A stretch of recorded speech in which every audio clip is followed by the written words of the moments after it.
Assalamualaikum warahmatullahi wabarakatuh. Halo Insan BTNers. Selamat datang di podcast kita kantor cabang Jakarta Melawai. Bersama saya Furqan dan rekan saya Natasha.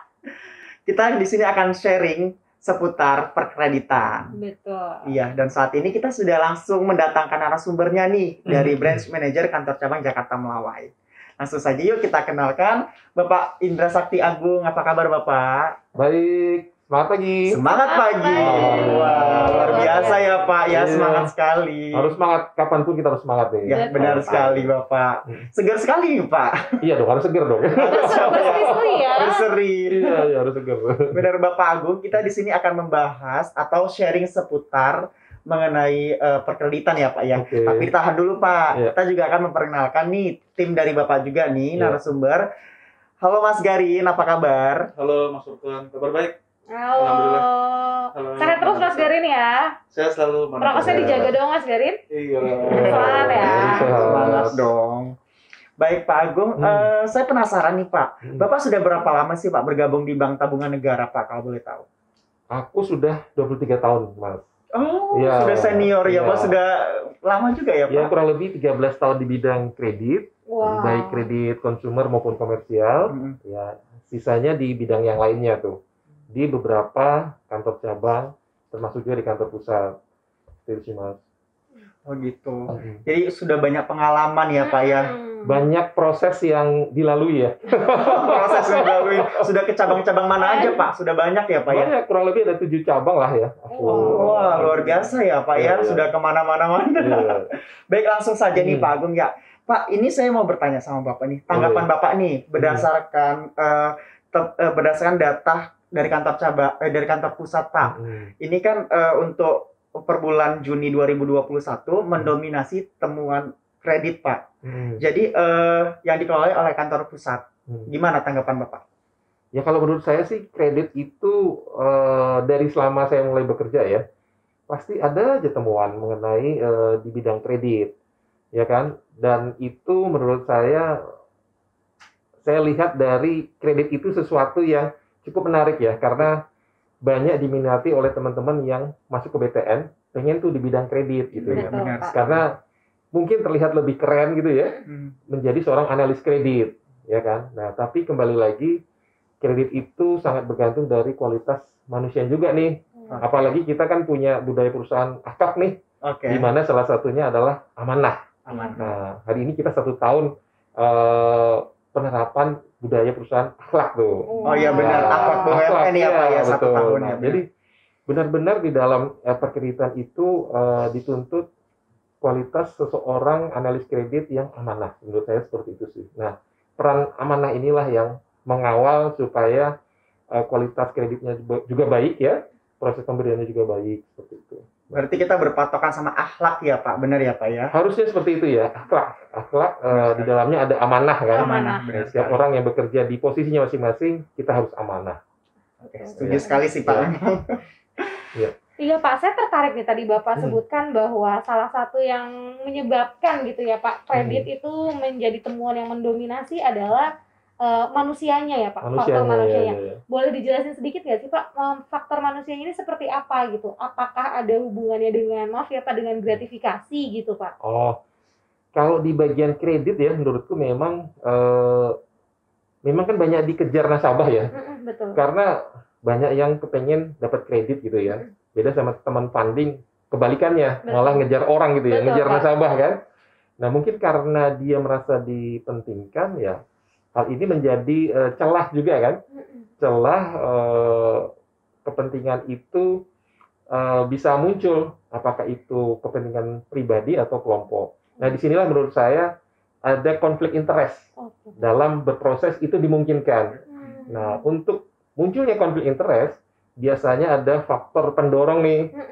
Ya, katakanlah mungkin seperti gratifikasi salah Gratifikasi. satunya. Seperti itu sih, Mbak. Oh gitu. Mm-mm. Oke, terima kasih banyak Pak Agung. Iya. Mungkin saya akan coba bertanya Iya, ke iya. Mas Garin ya Pak ya.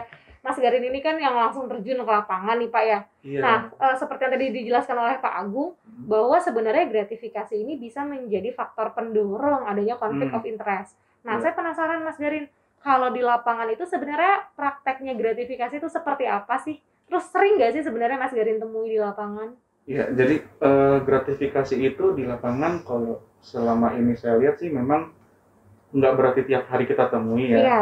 Cuman memang kadang-kadang ada yang seperti itu dan kita tidak bisa melarang ya mitra kita atau nasabah atau pemohon untuk memberikan gratifikasi. Kita tidak bisa melarang mereka untuk melakukan itu, Betul. tapi kita bisa menolak. Sebetulnya kalau bentuknya juga ya macam-macam ya, cuman paling sering sih yang mungkin dalam bentuk uang ya mungkin saya. Gimana tuh Mas, maksudnya apakah dikasih langsung pada saat di lapangan atau gimana untuk prakteknya? Lebih sering seperti itu sih, ditawarkan langsung seperti itu. Berarti mohon maaf hampir berapa lama Mas Garin? 5 tahun ya di Bank BTN ya? Iya, betul. Berarti di hampir 5 tahun Mas Garin di sini tuh lumayan agak sering lah ya mengalami gratifikasi itu sebenarnya ya? Iya, nggak sering, cuman ada aja ya. Ada godaan kayaknya. Godaan. Ya. Gimana Mas Garin harus ini ya, mengendalikan diri sendiri ya? Soalnya kan tergantung dari kita berangkat kerja itu niatnya untuk apa? Iya. Kita niatnya memang harus untuk bekerja untuk Bank BTN, nggak ada niat untuk yang lain-lain. Nah kalau misalnya kita bisa menjaga niat itu, mudah-mudahan kita bisa menjauhi semuanya deh.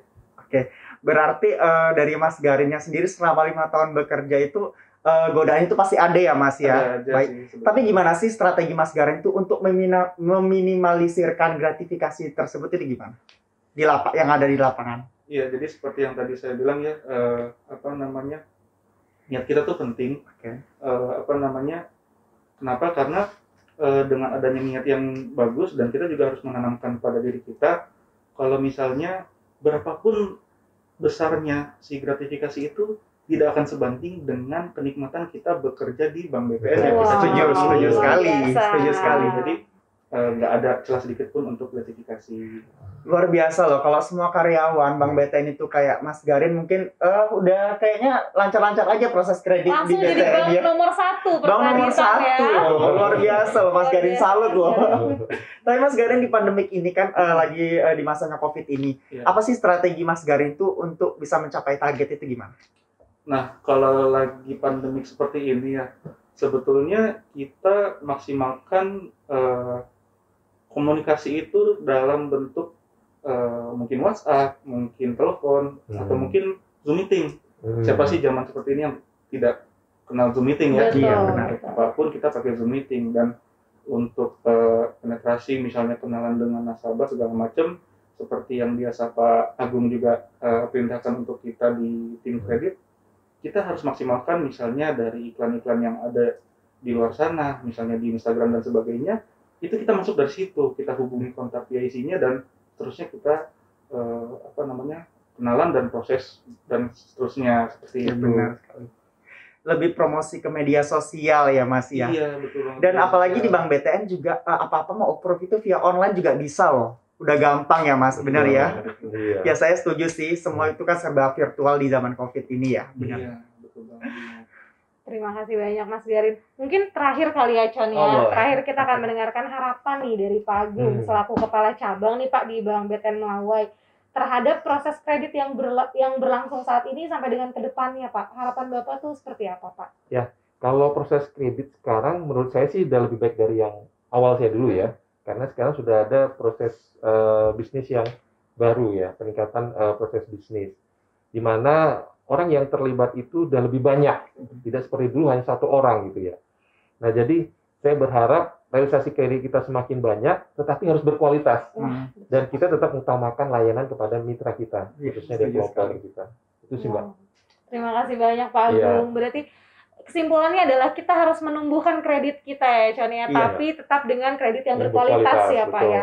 Dan juga sambil memberikan layanan yang terbaik juga untuk nasabah kita. Luar biasa sekali. Sih, itu kesimpulan yang sangat singkat, padat, jelas. Pak Agung. Luar biasa, salut loh sama Pak Agung. Luar biasa Pak. Mungkin itu aja Natasha ya. Terima kasih Pak Agung, Mas Garin atas waktunya sudah sharing di podcast Jakarta Melawai. Ya mohon maaf ya Pak jika ada salah-salah pertanyaan atau kata. Nanti next kita bikin podcast di Melawai lagi ya. Betul. Baik, kita sudahi untuk podcast kita. Saya Furkon dan rekan saya Natasha. Kita pamit dulu. Kita sudahi. Assalamualaikum warahmatullahi wabarakatuh. Sampai jumpa.